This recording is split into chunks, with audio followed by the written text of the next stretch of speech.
প্রধানমন্ত্রী তারেক রহমান আগামী 10 March family card কর্মসূচি উদ্বোধন করবেন। এই কার্ডের মাধ্যমে নির্বাচিত পরিবারগুলো নিয়মিত নগদ সহায়তা দেওয়া হবে। প্রাথমিকভাবে দেশের 14টি উপজেলায় পাইলট ভিত্তিক কার্যক্রম শুরু হচ্ছে। সুবিধাভোগী প্রতি মাসে 2 থেকে 2.5 হাজার টাকা পর্যন্ত আর্থিক সহায়তা বা সমমূল্যের পণ্য পাবেন।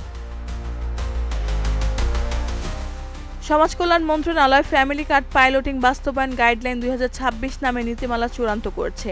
এর মূল দর্শন ব্যক্তি নয়, পরিবারিক উন্নয়নের মূল একক। শিগগিরই এটি প্রজ্ঞাপন আকারে জারি করা হবে। ভূমিহীন, গৃহহীন, প্রতিবন্ধী সদস্য থাকা পরিবার, অনগ্রসর জনগোষ্ঠী ও ক্ষুদ্র জমির মালিক পরিবার অগ্রাধিকার পাবে। তবে পরিবারে কেউ যদি সরকারের পেনশনভোগী হয় তাহলে সেই পরিবার ফ্যামিলি কার্ড পাবে না। একইভাবে বাড়িতে এসি ব্যবহার করা, গাড়িসহ বিলাসবহুল সম্পদ থাকা, সরকারি চাকরি করা বা বড় ব্যবসার মালিকানা থাকলেও এই কার্ড পাওয়ার যোগ্যতা থাকবে না।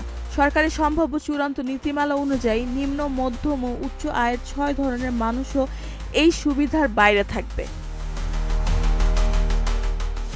রেহানা বেগম, প্রজন্ম 24।